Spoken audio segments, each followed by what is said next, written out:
This is Influencing the Right Way. Our goal is to raise the standard of the fitness industry. We're out here trying to make people's lives as healthy and as happy as we possibly can. And the only way we're going to do that is if we take it as serious as a medical doctor does. Hey there, you are listening to Influencing the Right Way with the Viking. And of course, I have Sarah freaking Sloan. What did I was. You know when people say "what it do, nephew," that's what I was going with, and it but came just out in one word. Fuck. I do good. You know what? It's all right. We're gonna let that stay. How are you doing? Good. You doing good? Yes. All right. Okay. Let's just jump into this thing and try to forget what just happened. Hey guys, thanks for listening.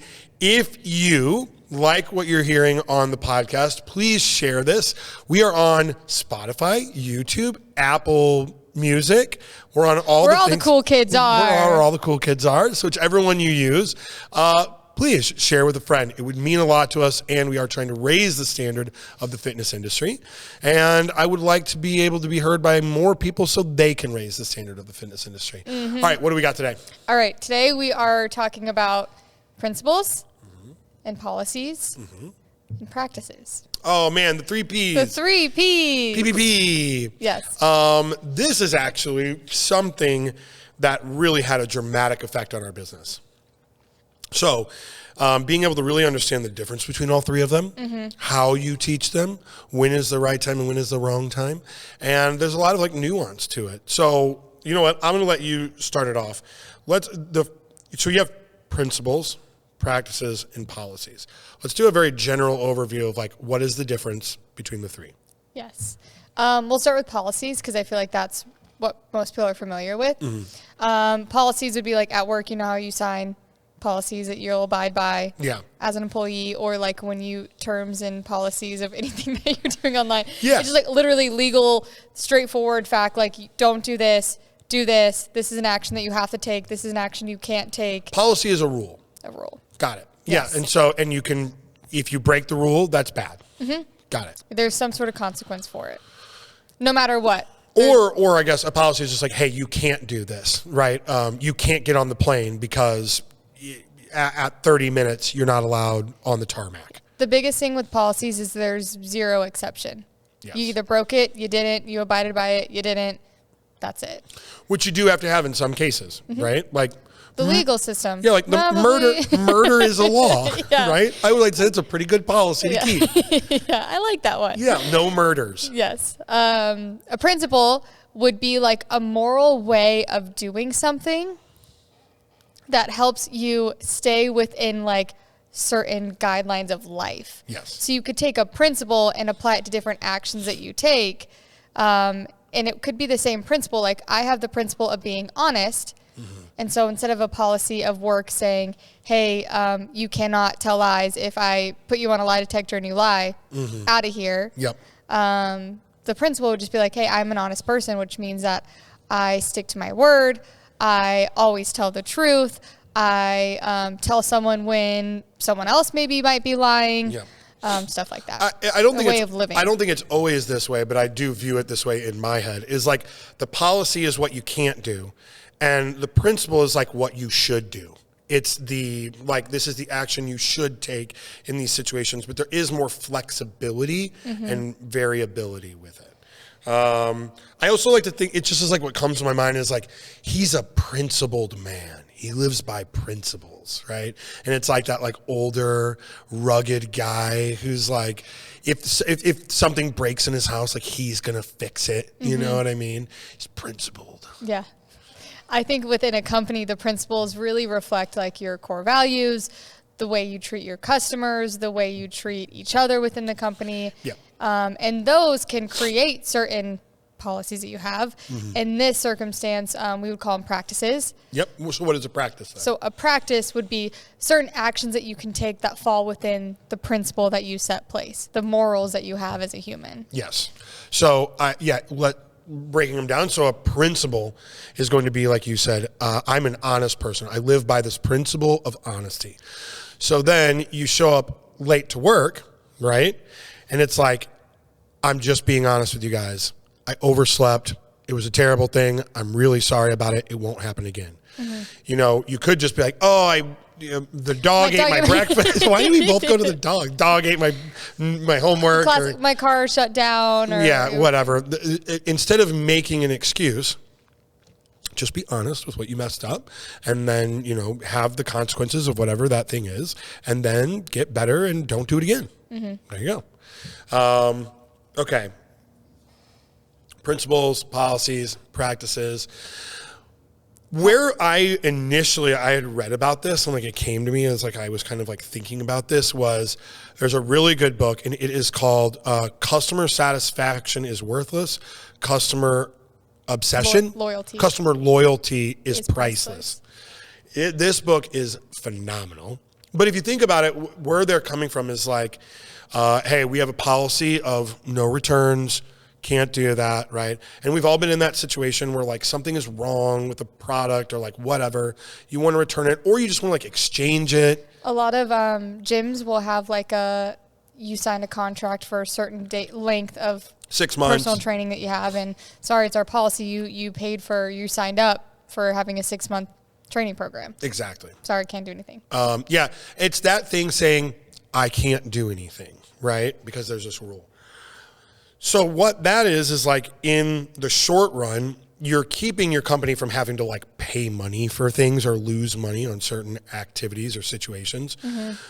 But what the book argues, and what I have found in our business to a excruciating detail, is that rather having principles of like, okay, we don't obviously want people just buying stuff and like returning all of it, right?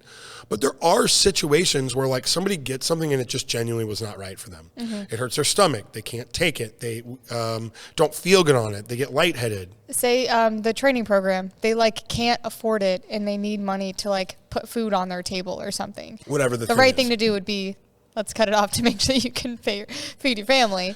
Yeah. And so it's thinking about the long run with the customer, because that customer may not want to use your product anymore, right? But they also, what they're going to say is like, yeah, you know, it didn't work for me, but they were so accommodating. They let me return the product. They gave me a sample of something else, so they let me try something else. They let me get out of the contract. And so, you know, if anybody ever asks them, they're like, oh, well, they were great to work with. Phenomenal.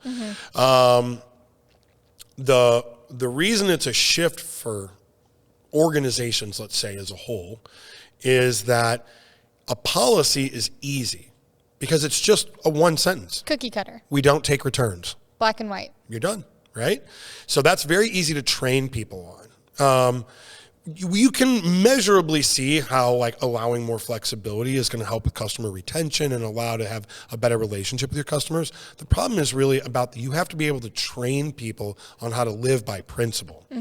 Like, yeah, you know, even if somebody in our stores, if they want to return a product, like our goal is not to just get you to return the product. I want to know why the product didn't work for you.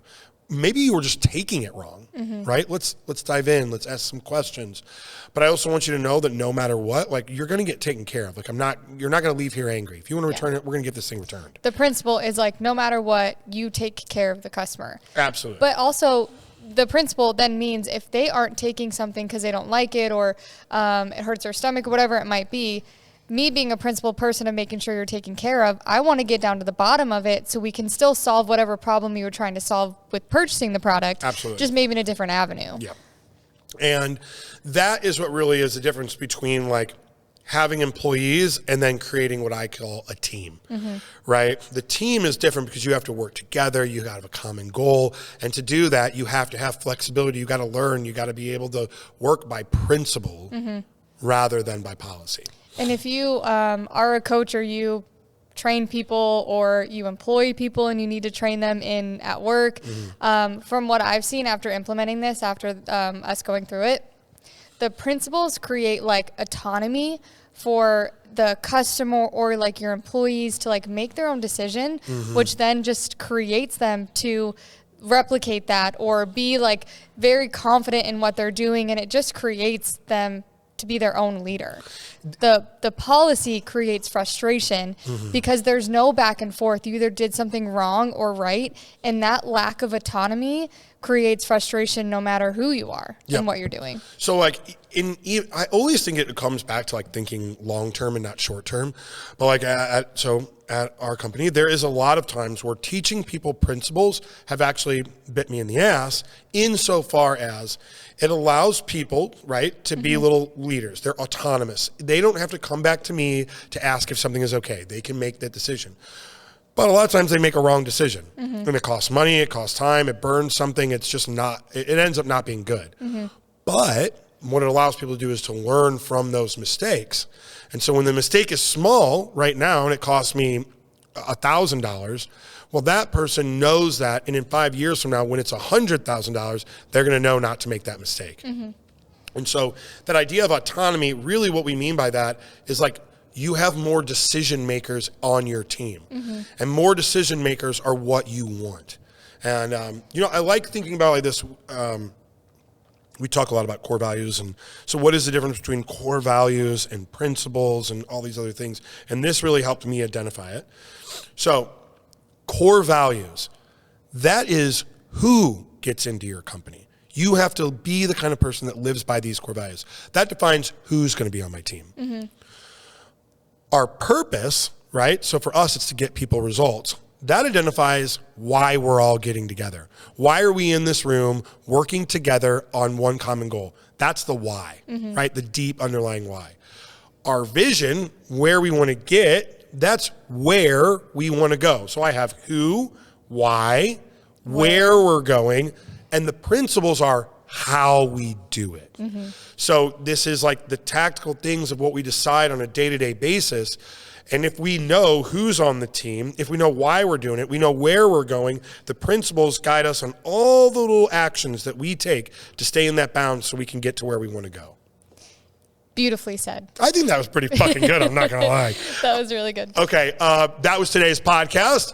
Thank you for listening. If you feel this podcast, if you feel like this is something like, hey, that really resonated with me, I can get behind that. And I want you to show other people what resonates with you. Share this podcast with your friends. Tell them you're a principled person. Tell them you are a principled fucking person. No, but for real, if the principle thing sticks with you, find somebody else that you know that could learn something or that also considers himself a principled person. Send this to them. Thank you guys for listening. We will check you out next time.